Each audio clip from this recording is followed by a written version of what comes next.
Hello, everyone. Nice to see you all at 4 o'clock on a Wednesday. This is impressive. Thank you. All right, well, welcome to today's presentation. This is part of our Benjamin A. Botkin lecture series.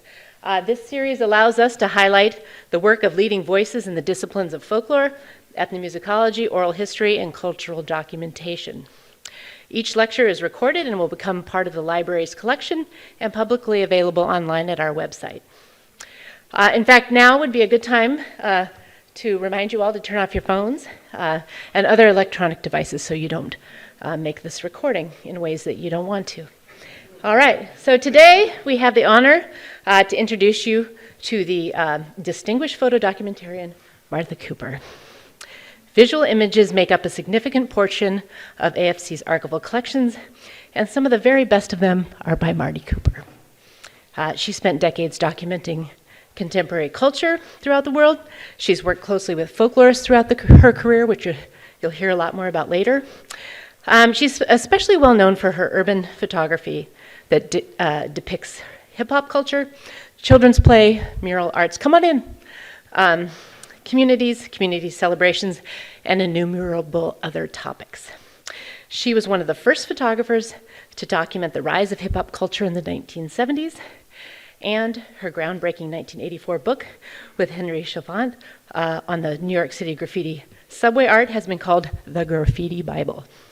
She has also worked on international projects, rule projects, many exhibits and publications.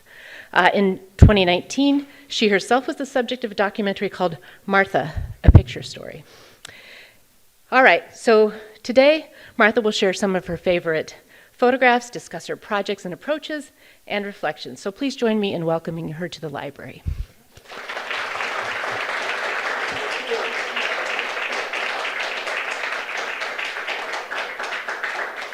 Hi. Hi, thanks for coming. I'm not a folklorist, but I'm going to try to talk a little bit about folklore. The first thing I did was I had to Google what Folklife was, since we're in the Folklife Center, and the definition that I came up with was the traditions, activities, skills, and products such as handicrafts of a particular people or group. And I felt that pretty much applied to all the pictures I had ever taken, so then I felt a little more secure about giving this talk.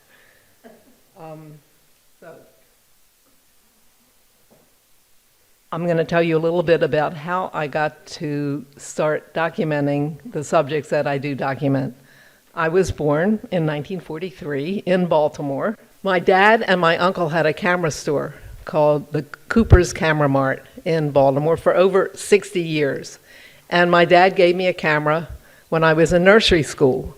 And he used to take me out with the Baltimore Camera Club every weekend just to go looking for pictures. And that's pretty much what I thought photography was. I didn't think it was an art form. I wasn't into setting up pictures. I was just into going out and looking around and seeing what I could find. And he would develop them in his darkroom and print them for me. And my mother was an English and journalism teacher. So from her, I guess I kind of got the more journalistic side of my approach.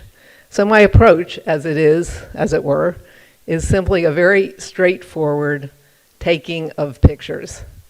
That's the kind of photograph that I like. I don't like particularly extreme angles. I'm not really looking for dramatic lighting, for example. I'm looking more for interesting subject matter, and I'm trying to document it in a way that I can show other people what I saw. And I guess that pretty much coincides with what folklore is. So that worked well. This is just a little bit more about my growing up.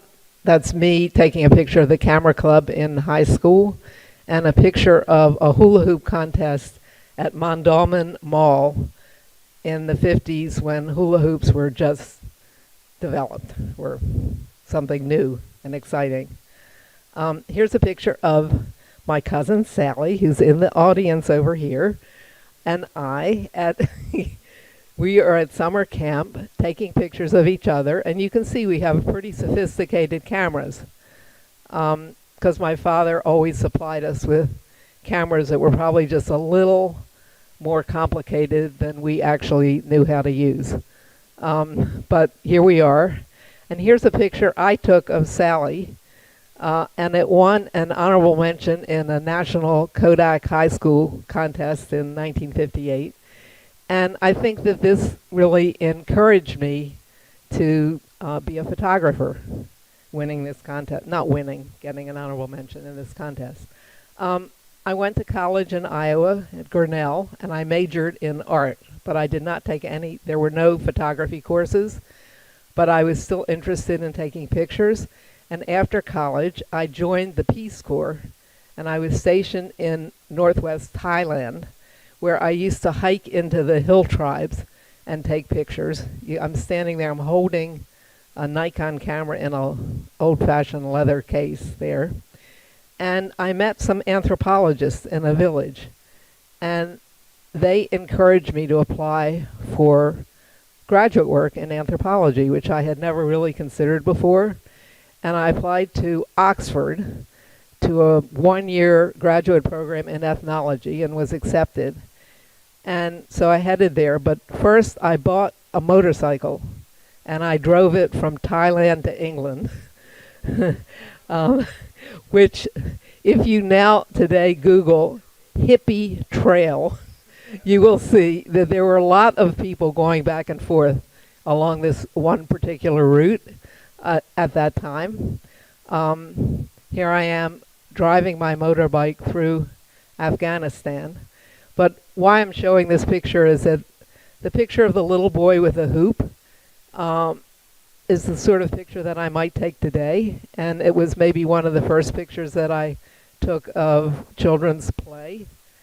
And I'll be talking about that more, but I've taken many other pictures.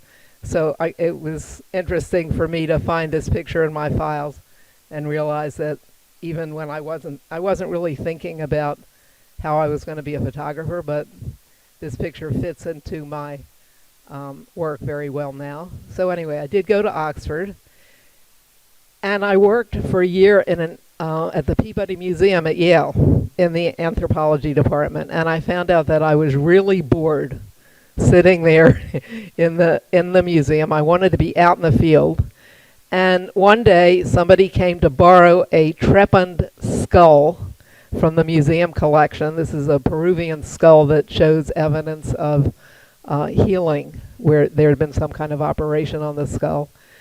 And I talked to him about being an intern at National Geographic, and he took a little portfolio I had, and they invited me to be an intern. So I quit the job at the museum. I gave up the idea of being, I thought I'd be an anthropology curator. I gave that up. And I went and I was an intern at National Geographic for a summer. And this is one of the pictures that I took in Washington, D.C. that summer, 1968. And you can see it's got some graffiti on it. So again, I found this picture in my files, and I realized that this was something that had caught my eye way earlier than when I started really documenting graffiti. So after that summer at Geographic, I thought I wanted to be a National Geographic photographer, and I proposed a story about the Ifugao rice terraces in the Philippines, because I had met Harold Conklin, who was an anthropologist and had done work there. And they gave me some support, and I went off to the Philippines, and I photographed this story, and I wrote the story, and they didn't use it. And this was very disappointing at the time, heartbreaking actually. But when I look at these pictures, I realize that I think most anthropologists or folklorists would like them, because those are the kinds of pictures that I was taking for those anthropology projects. Like the little boy on the right is learning how to climb a ladder, because the ladders to the houses, in order to get into these houses in the Philippines, you had to climb a ladder like that. And again, the kids, you can see kids playing, and also learning. The little boy on the top left is the son of the village blacksmith, and he's learning how to file with a tool. So this is definitely a transmission of culture picture. So I like these pictures, even if Geographic didn't. And Plan B, I got married to an anthropologist, which was a lot easier than getting my own PhD. And and we went and lived in Japan while he did his field work in Japan, and I tried to get my photography career going. And while I was in Japan, I photographed a lot of festivals and a lot of Japanese traditional crafts, such as this umbrella maker with a handmade paper. And I also photographed people on the subway, which later became an interest of mine. So, and I, at one of the festivals, I saw this man with a tattoo and was intrigued by this because I had never seen this kind of tattoo. And I wound up doing a big project on Japanese tattooing, which is all done by hand, and which at the time was really an underground culture, not talked about much. Most people didn't know about it. I tried very hard to get these pictures published, and nobody was interested in publishing them. However, 40 years later, I was able to publish this book about Japanese tattooing, and now this kind of tattooing is all over the place. Especially in New York, I see so many people with Japanese-style tattoos. So things have changed over the years. And that book is sitting over there on the table if you want to have a look. We moved to Rhode Island because my then husband got a job at the University of Rhode Island, and I got a job at the Narragansett Times as a staff photographer, and continued to take similar pictures, like this one of kids on the bike. But I felt that was too small town for me, and I wanted, all the publishers were in New York City, and I really wanted to be in New York City, so I went to New York City. And I was able to get a job with the New York Post. I was the first woman on the staff, and well, we were sent out on all different kinds of assignments, but what I most like to do is just go around and look for pictures, the way I always was doing from childhood. And there was a space in the paper for these kinds of feature photos, so that kind of became my specialty. And while I was on vacation from the New York Post, I went to Haiti, and I saw these kids that had made their own toys. Here's a picture. This little boy was making kites. The little boy on the left made a little cart, and there were fruits for wheels. And I decided that when I came back to New York, I would look for similar subject matter. So when I was still working for the newspaper, and every day I would drive through Alphabet City, which is, if you know about New York, it's avenues A, B, C, and D, on my way down to the Post, which was on South Street. And these are the photographs that I would take, that I found. At the time, the Lower East Side, which is now the very trendy East Village, was just full of vacant lots and vacant buildings, and people were afraid to go there. But I found it really a wonderful place to take pictures, and there were many kids that were just out there playing without their parents' supervision. For example, these kids are in they had a clubhouse in an abandoned building,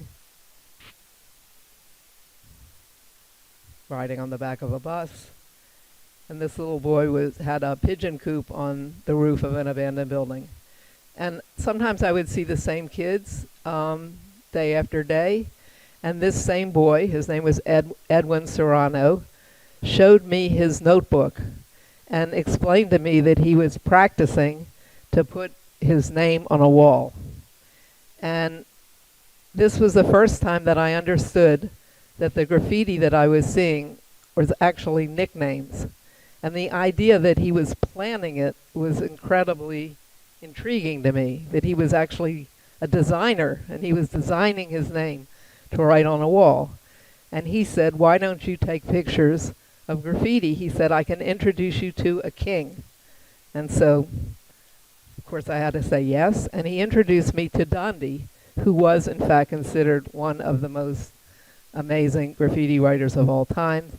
And here I am. This is a picture of me I took a friend with me because I was kind of afraid that really they were going to steal my equipment or something. And she took the picture. On the right, I'm interviewing Dondi, and Dondi and his friends in his basement. And Dondi was so articulate and so interesting about what he did that I pursued this. And one of the reasons that Dondi trusted me was that when I met him, he had clipped out of the post a picture that I had taken that had a piece of graffiti on it that he had written on the wall, in the back, the wall behind this little girl who's swinging on the swing. Of course, he wasn't interested in the little girl. He was interested in his graffiti. It says CIA on it. That was his crew. The crew was Crazy Inside Artists. And that was just so amazing to me that you could even identify that little piece of graffiti. It hadn't really occurred to me that people were noticing who had painted what. And it turned out that, of course, all the graffiti writers could identify exactly the tags and the pieces that the writers had done. And so I spent some time with Dondi. Here I am in his room with his friends as they're designing pieces to put on the subway. And Dondi has a photo album that had pictures that he had taken with disposable cameras that he had managed to obtain from wherever. And he said that he never would do a piece on a train without a photo. And that's how I fit into this culture. I was able to provide better photos than they could take themselves. And in fact, the photo was always the proof of the piece, because the pieces that they painted on trains did not last long. I mean, sometimes they only lasted one day. So if you didn't have a picture of it, you could just talk about it. So this is another in his room. So I went to the yards with Dondi. I spent a night in the yards, and this is the piece that he painted that night. There's even an MC on it for me, Martha Cooper. You can see on the D. And I became obsessed with graffiti. And I had to quit the job at the Post, which was a very good union job. But I didn't have enough time to spend. I started going up to the South Bronx, where the trains ran above ground. This is what the South Bronx looked like at the time. It was a totally devastated area. Looked like a war zone, full of abandoned buildings, but vast open lots, which did give a good view of passing trains. So I would go up there and wait for hours for trains to come by. Like I never knew which ones. And you can see this first train, it's a Blade piece. Blade was another king. And you can see how they've already scrubbed the first window, which was the conductor's window. And like the next day, all the rest of the windows would probably be cleaned, and then the rest of the trains. So if you didn't catch these trains on the first couple of days, chances are, and if they weren't cleaned, other writers might go over them. So the challenge was to get these pictures. Here's another. These two cars were painted by a couple, Duster and Lizzie. And the first car is Wild Style. They both say Duster, Lizzie. And they're examples of lettering, because that's what graffiti really is. Some graffiti writers don't want to call it graffiti, they want to call it style writing. And that's a very apt description of it. The first Duster Lizzie in blue and yellow, the blue background with yellow letters, is an example of what they would call straight letters. And the other one is wild style lettering. And these two cars were called a married couple because the numbers of the cars were consecutive. And they knew when they were painting them in the yards that they would run together as a pair. So, meanwhile, as I had left the post, I had to try to get my career off the ground. And I wanted to have some exhibits of my my street play photos. And I proposed an exhibit to the Museum of the City of New York, and I got an exhibit. And this is how I met my first folklorist. Because Barbara Kirschenblatt Gimlet, known AKA BKG, who I'm sure people in this room have met and know her, and she has given a lecture, the same lecture here, called me or got in touch with me. And she saw this play exhibit, and she introduced me to folklorists. And she introduced me to Amanda Dargan and Steve Zeitlin, who at the time were just starting a folklore organization in New York City called City Lore. And my play pictures became the nucleus of a much larger play project where we documented all different kinds of play, including adult play. And it was an exhibit at the Museum of the City of New York. And through them, I met other folklorists. So I have to backtrack just a little bit here. While I was at the Post, I had been assigned to go to Washington Heights to photograph a riot. And when I got there, it turned out these little kids, they didn't let me take pictures, but I snuck the picture on the left, and you can see their young kids have been arrested by the cops. The cops are showing me what they had confiscated. But the cops said to me, well, they were fighting because they had been dancing, and they were fighting about who had won the dance battle. And the cops told me that they could spin on their heads. And that just sounded so amazing. So that when they released them, you can see we're right outside the police station in the subway. I asked them to show me what they had been doing, and this is what they showed me. And I thought this was amazing, and I called the Post, and I had them send a reporter. And they were totally uninterested because it wasn't a riot. Like, kids dancing didn't interest them. And they didn't publish these pictures. So I actually took these pictures with me when I left the Post. And so I thought this is really interesting. And I called a folklorist. I called Barbara Kirschenblatt. I said, I saw these little boys dancing, and they can spin on their heads. And she introduced me to Sally Baines, who was an amazing dance writer and critic. She said, Sally's your woman, talk to Sally. And I called Sally, and for a year, Sally and I went around looking for this mysterious dance, which was, sometimes they called it rocking, breakdancing, b-boying. It took us a long time. And finally, these are all pictures. My friend Henry organized an event, and Sally was already writing for the Village Voice, and she wrote an amazing story for the Village Voice and describing the dance. And this is my pictures are the first pictures I don't know that anybody has ever taken earlier ones. If they have, I've never seen them. And certainly nobody ever wrote about breaking before this article. This article really introduced breaking to the world, and a lot of people saw it. And one of the persons who saw it was Nancy Gross here, apparently, and others who were organizing this folk culture of the Bronx. And we were invited by the organizers of this folk culture of the Bronx conference to bring dancers. And so we got the Rocksteady crew together. Here they are on a panel at the folk culture. And here they are demonstrating some of their moves. And look at the audience there. I think those are like 90% folklorists watching this. And then they adjourned to a roller rink and also demonstrated some of their other moves there. This was our we split our honorarium among the crew. So we $5, $10, and you can see they tagged their names. So there was always this relationship between graffiti and breaking, and it eventually was sort of assimilated into hip hop.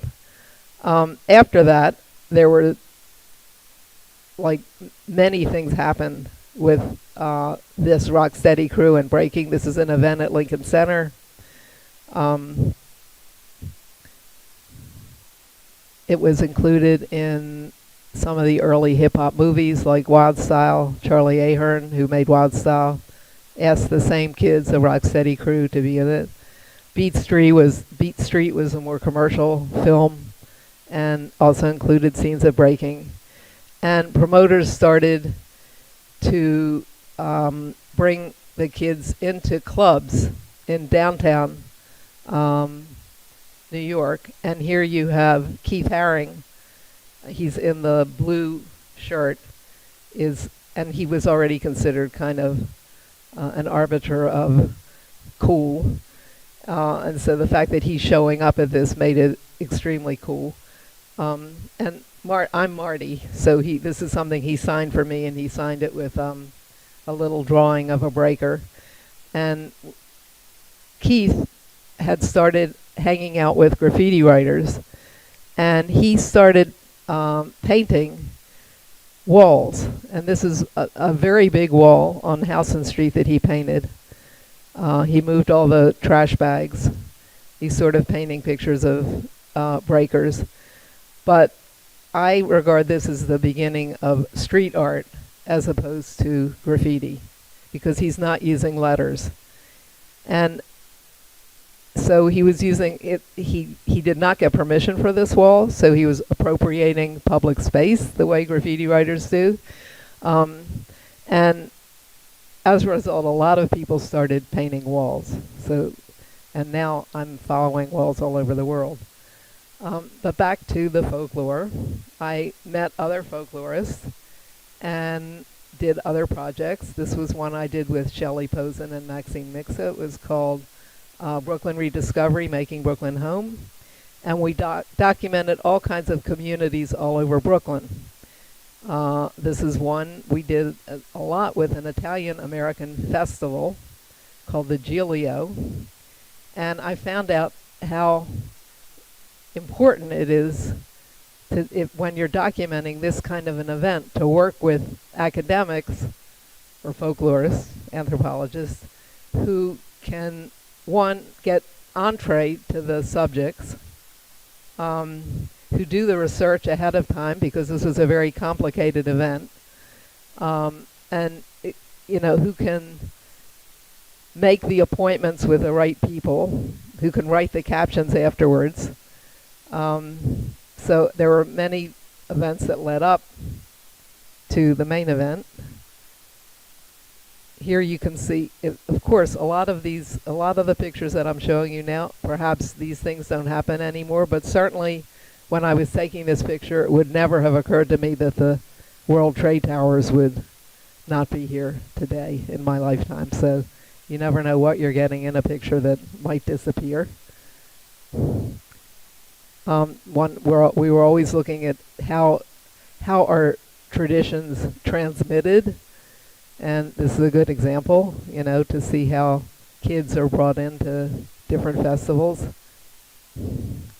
And this festival had an enormous tower called a Giglio that was lifted by many, mostly men in the community. It took a lot of pre-planning to figure out how to get there, where to stand, because the streets were packed with people. If you want to, say, get an aerial view, you have to sort of think about it in advance. And these were all things that folklorists really helped me do and would have been hard for me to do on my own. You can't go knocking on somebody's door in the middle of a festival and try to get up. I mean, you can, but it's very hard to get up to the roof. This is the climax of this particular festival. There was a float with a boat, and then there was a Giglio, and they meet in the middle of the street, and you had to kind of figure out which rooftop might be the best rooftop. I mean, now maybe you could do this with a drone.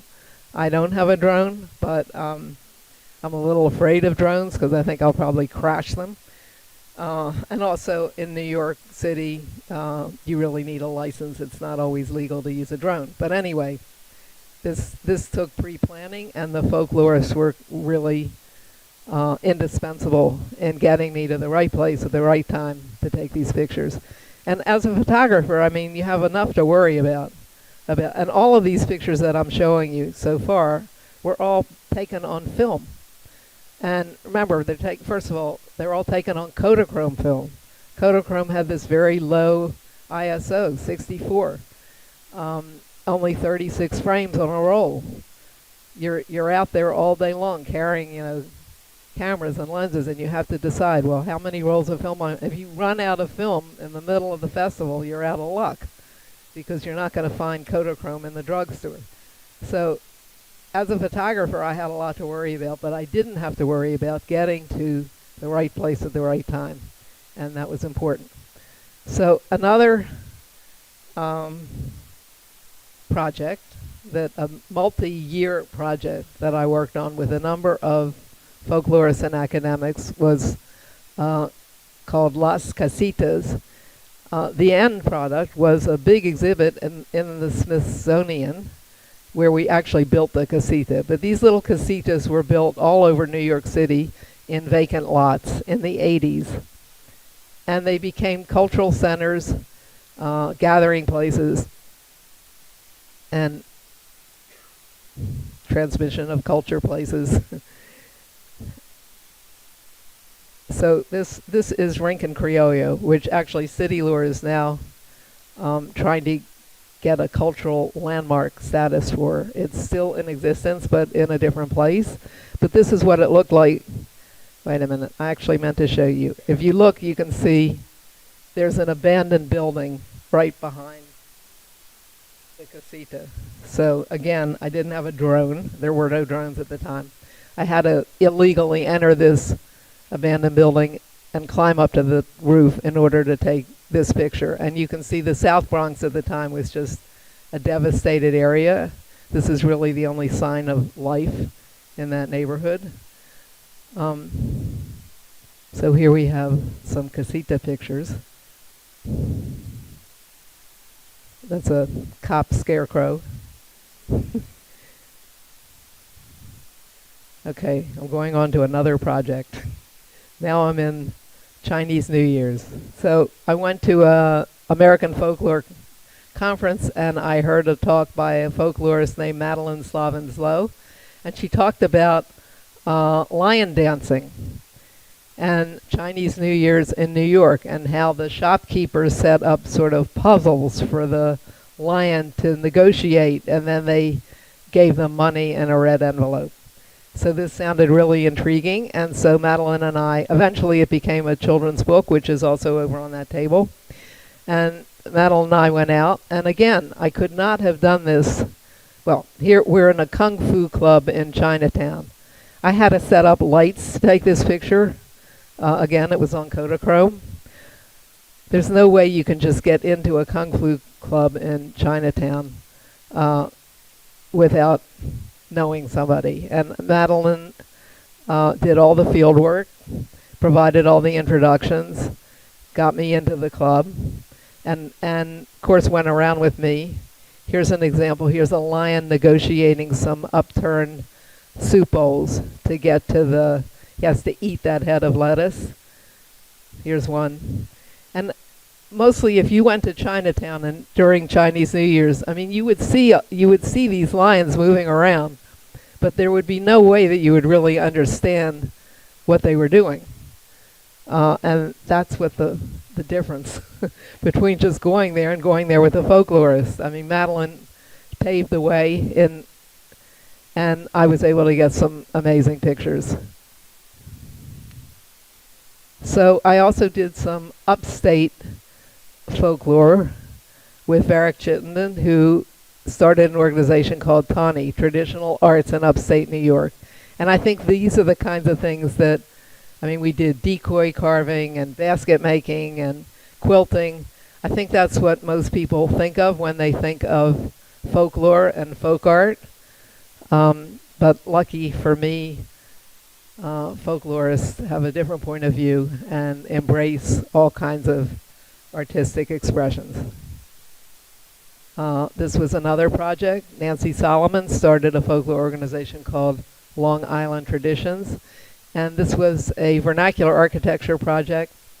There are these little houses built on islands in the bay that families were given permission, like many, many years ago, to build the houses, but the town of Hempstead had said that they couldn't repair the houses and they couldn't pass on the houses, and so the houses were going to be destroyed. And Nancy was trying to save these houses, and we traveled all over taking pictures of them. And finally, here is a project I did for the Library of Congress on working in Paterson. And I don't have these pictures, they have the pictures, and I took these are screenshots that they're my pictures, but screenshots from the Library of Congress website. But when I looked at them, I mean, I really do wonder if any of these machines are still operating in Paterson, even though it wasn't so long ago. When was it? 1994. I mean, to me, this looks so old-fashioned. It was like everything I've shown you so far has been pre-computer age. And I'm just sure that if we went back to Paterson, we would find completely different machinery, if we found any at all. This was the folklorist here was David Taylor. There's a picture of him on the bottom slide, and he directed it. So the folklore organization that I've done the most work with is City Lore in New York City. And one of our biggest projects was after 9/11. We documented the memorials that sprang up. And of course, we made an effort to try to get all the different responses from many different ethnic communities that we could find. And this eventually became an exhibit at the New York Historical Society. I mean, for example, these at Halloween. Halloween was October. Remember, 9/11 was September. Halloween was October. They, just 1 month later, they made this costume of the trade towers with wings, and you can see it here in the exhibit. We were able to contact them and collect the costume, and that's our team below. The exhibit was called Missing. So this next project is a project that I did entirely on my own. I'm from Baltimore, and I decided I wanted to get back to doing some street photography in my hometown. And Sally, who's here, cousin Sally, drove me around looking for a neighborhood that I thought would work, and I picked Holland's Market. And I introduced myself to the community by having a graffiti mural painted. The neighborhood was called Sowebo for Southwest Baltimore. And I asked a graffiti writer to paint a mural. And every year there's a festival, Sowebo Festival. And I set up this mural, and I offered free photos to people as using the mural as a backdrop. The guy who painted it is in the upper right corner, Adam Stab, well-known Baltimore graffiti writer. So that was my entree to this community. And I made more than 200 trips by bus from New York City to Baltimore to work on this project. And it's my own private folklore project, even though I didn't have a folklorist to help me. But I just walked around the neighborhood. People used to call me the picture lady because I would give them back photographs. And these are the kinds of things that here, an Arabber with his son. This is a very Baltimore tradition. If you never heard of it. They call themselves Arabers with the horse cart. Like here, kids eating crabs on the street, not something you would find in a lot of places. I was, a decorated house at Easter time. Like these are tire planters on the right. So I photographed it for 10 years. Took me 10 years to do this project. In a very destitute neighborhood. This is the neighborhood of The Wire, if you've ever watched The Wire. But there was a lot of life, a lot of community life. This is 4th of July, fireworks at night, Halloween. It actually snows in Baltimore. And I was looking for this kinds of traditions that folklorists had showed me were interesting. For example, in that neighborhood at Christmas time, people put wrapping paper on their door.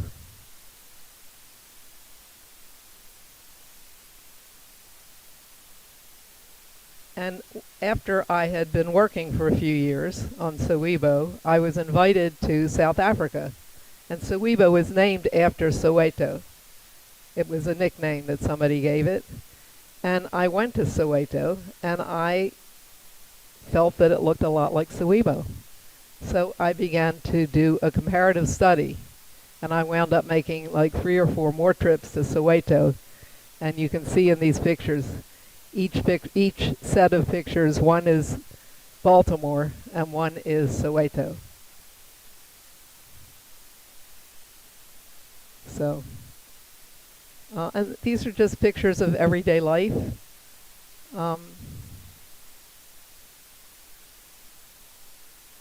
In both places, but there were remarkable similarities. On the left, they're like cooking meat on the street. On the right, he's cooking crabs on the street.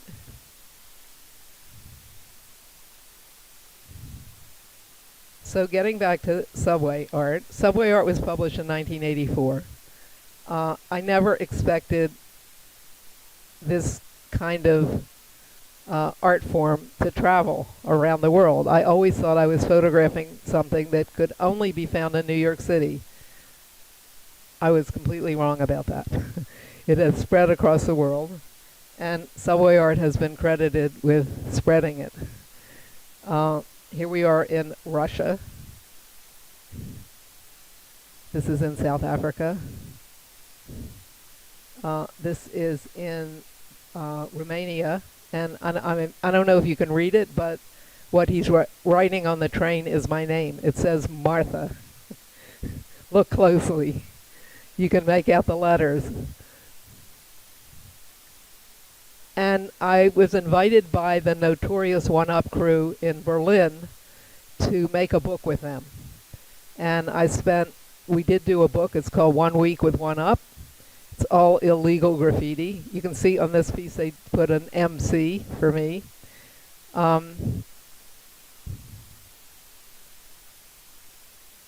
This is the book. I took that picture. We're in a subway station that was still working with running trains here. It's using a fire extinguisher to paint. This is a mural they painted for me. You can see in the background. So now I've been traveling all over the world shooting mostly street art. It's amazing how many festivals there are. This is a festival. I went to Tahiti for graffiti festivals 3 times. And the Tahitian government sponsors these festivals. And this is on the right, you can see there's a stamp. This is actually a government-sponsored stamp this is a sheet of stamps with a hand with a spray can. I mean, they've embraced graffiti. This is Mongolia. Maya Hayek painted this. Is the community center of Mongolia. This was at a festival called Festigraph in Senegal. They don't always paint walls. This was a fishing village in Brazil, in northern Brazil, at another festival.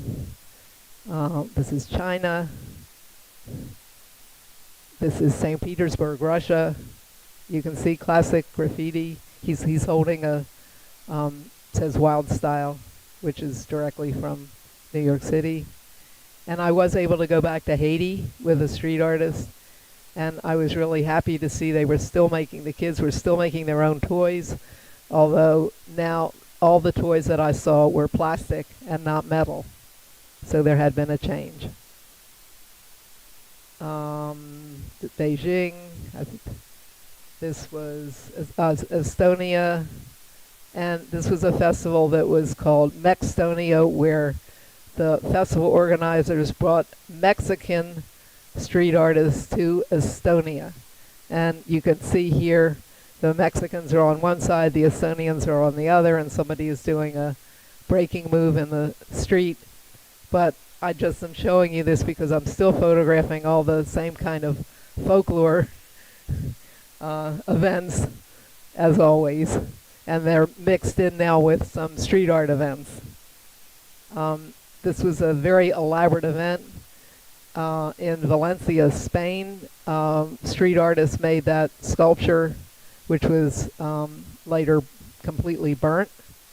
And this, Kingraph, Sally and I, just went this year to Congo.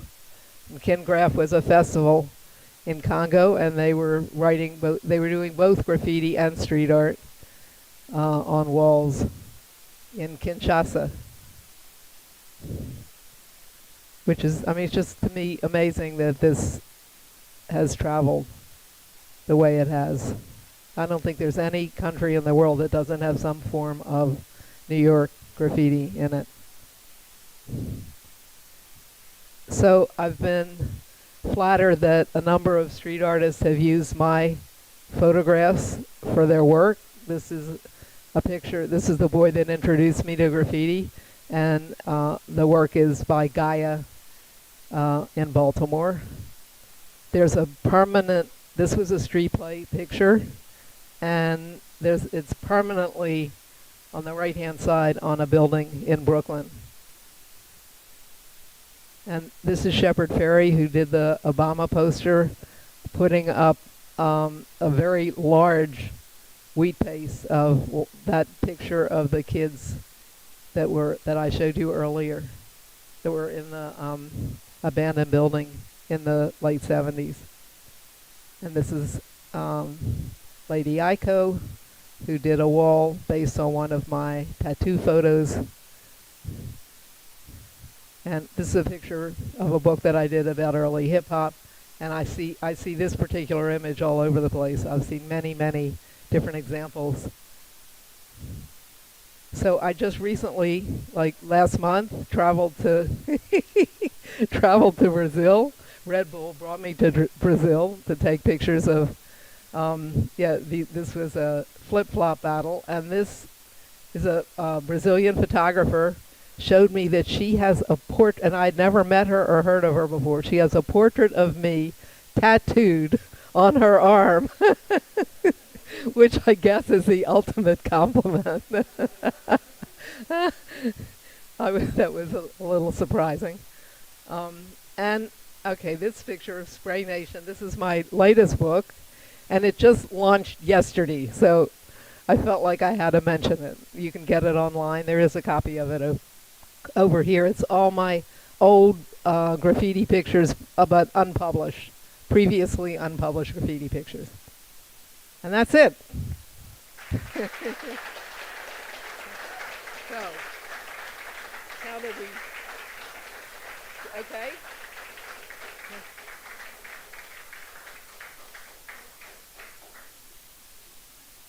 No, if we have time, fine.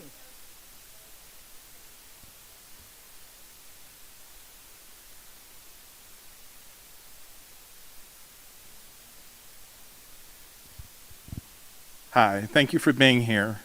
I'm a hip hop head, like a diehard hip hop head. Thinking about DJ K Slay, he just passed away. And before you passed, he had a chance to reconnect with you. Do you have any pleasant memories or just going down memory lane about Dez or DJ K-Slay? Well, I went into he was one of the first people to take me into the yards, and unfortunately, I didn't include any pictures of him here, but one of my favorite of all-time pictures, and I think it is in subway art, is of him with this baseball bat in the yard. I mean, he was a very friendly guy, but when we went to the yards, he took this bat in case we met anybody. So, I mean, when I think of him, I always think of that photograph. But then I reconnected, like, recently. I mean, he's just a great guy, and it's sad. I mean, he died of COVID, right? So that's, yeah, too bad.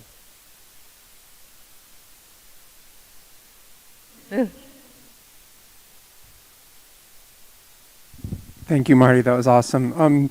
You mentioned shooting on Kodachrome and with film, and now I'm assuming you shoot digitally. Has how you seek photos changed with the technology? Do you shoot more now? Or are you as selective? People are always thinking that I'm gonna be sad about film. I love digital. For me, digital is so much easier than film. I like everything about it. You can balance the light better. You can shoot at much higher ISO. I'm shooting at 2000 ISO. It handles low light much better.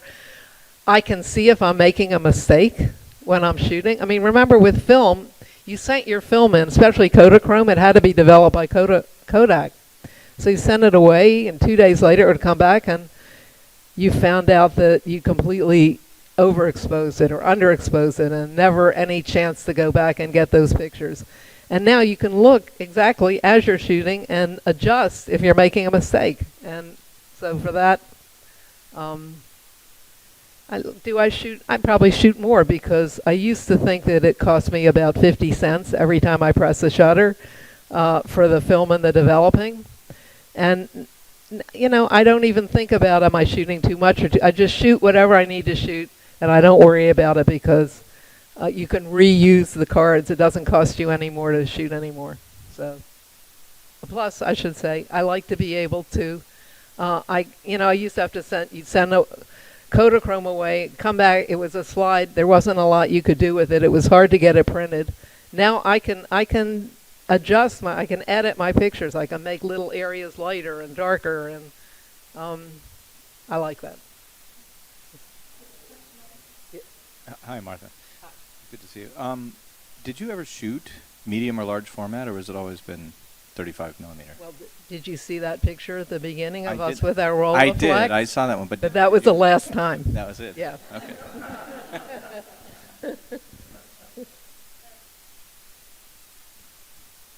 What are you looking forward to in the future? What's next for you? Well, immediately what's next is September 18th, I'm going to Florence, Italy to shoot a project called GAP. It's Graffiti Art in Prison. And a graffiti writer in Florence has organized this. And I'm really looking forward to, I have absolutely no idea what it's going to be. He's going to teach prisoners in Florence how to do graffiti. So that's one thing I'm looking forward to. I have a show. The next street art event that I'm going to is in Kansas. And I thought that was kind of interesting, because I hadn't really heard of any street art in the Midwest. So I'm looking forward. That's in October. I'm looking forward to that. So.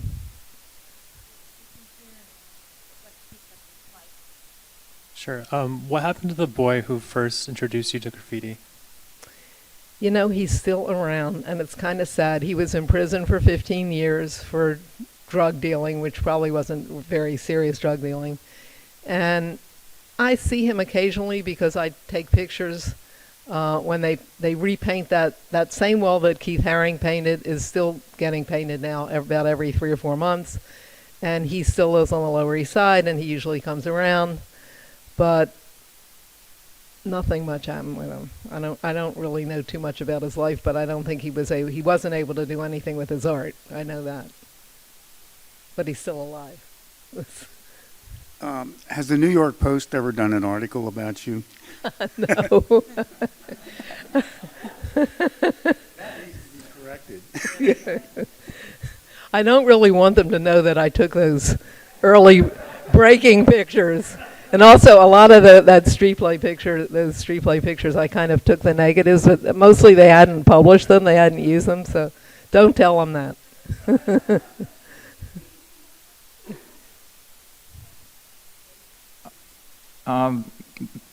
What kind of camera do you use nowadays? A Nikon 850, I guess it is.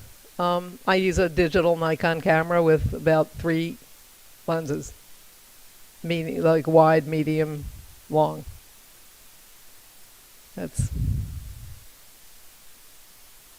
I've always used Nikon equipment, but Nikon has never supported me. Just put that out there, you know. Hi. Did you ever document any racking missions while you were out? Maybe you have to explain what a racking mission is. I mean, I know it. Do you know what a racking? I mean, we're talking about like procuring paint was always interesting because graffiti writers didn't pay for their paint. So there are all kinds of stories about how they managed to acquire like multi cans of paint in one fell swoop by having all kinds of special clothing with pockets and things. But no, I never was able to. I didn't. Is that what you meant by racking mission? Yeah. No, never took a picture of that. Heard a lot of stories. And in New York City, after a while, spray paint was locked up, right? Yes. So kids actually would go out to New Jersey. I did, and I mean, color was, first of all, you couldn't really get a lot of colors of spray paint. And when a company came out with a new color, that kids would hear about it and they'd go try to get that particular color. And also, there might be some odd brand that they heard had a color like sandalwood. I remember somebody, and they knew if you went out to New Jersey in some town, some store might have sandalwood. And I did hear about kids, really going to great lengths to procure a particular color. I mean, remember, when you went to the yards, you had a plan, and that plan, often the sketch would actually have the colors marked on it. So you needed to decide, you had to carry those colors into the yard to make sure. And I do have pictures in subway art. You can see if you ran out of black might be a color that you wanted to outline the letters. The piece wouldn't be finished, and it wasn't as if you could go back the next night and finish it. That train would not be parked in the same place. And so there's a page in the original subway art, the one that you brought me, and now I guess we don't have a copy here, but there's of excuses that they wrote, sorry, ran out of black, that kind of thing. Or one was like, the wind f***ed us up. And, Do you want to just say a few things about getting into the yards at that point? Well, I mean, it wasn't even always yards. Sometimes it was tunnels. Like, there were various, sometimes through a hole in a fence you could get into a yard, but also through a manhole cover, you could go down into a tunnel where there were layups. It was all actually rather scary. Yeah, because when you got into the yard, I mean, the trains were making noises, and there's a third rail that's electrified, and there could be rival crews in the yard, and and official yard people also. And official yard people, correct. Yeah. I didn't get it. I wish I had, because it would make a very good story, but I didn't. But other people did. I think we have time for one more question, please. Hey, how you doing, Mr. Hi. Cooper? Just a, kind of like a statement, but a question as well. You're giving a lecture, right, in the Congress Library of graffiti. I know. So a bunch of people that probably, a lot of them probably wouldn't like to see graffiti. You know what I'm saying? So, have you seen a change in that since the 80s? Yeah. I've been a writer since I was 11, and the struggle still continues because we're differentiating street art from graffiti. Yes, definitely. So, which I love both, but to present that to the people, to get them to think outside of the box of what we're doing. Have you seen a change in that, a growth? Yeah, I mean, it used to be graffiti was a totally underground activity, and people really did not know what it was, and certainly never thought it was as organized. I mean, that graffiti writers were designing their pieces, were planning missions. I don't think most people understood that at all. And I have seen a change, but there's still an unwillingness for contemporary art museums to look at graffiti as art. And there are some incredible pieces out there. I'm talking about, we're not talking street art now. That's graffiti pieces, graffiti lettering. And I don't understand these museums that it's like there's a blindness that they're not I mean, the color combinations, the skill, like try painting with spray paint. It's completely difficult. And they have different kinds of caps that go on the can so that you can make wide spray or little tiny lines. And the skill that some of these writers have in doing these pieces, and they can do it quickly, is extraordinary. So, I'm telling you here, and I'm hoping you'll look at it with a new eye when you leave here, and maybe tell your friends. I think that curators what could be more contemporary art than graffiti? To me, it definitely ought to be included. And while Haring is included, Basquiat is included in these museums, you do not generally see hardcore graffiti writers in museums today, and I hope that will change in my lifetime. Okay. All right. Thank you so much, Martha Cooper. Thank you for coming to the Library of Congress. Thank you, Nancy, for having me and for getting us a parking spot. Okay. That was big. Duly noted. Thank you.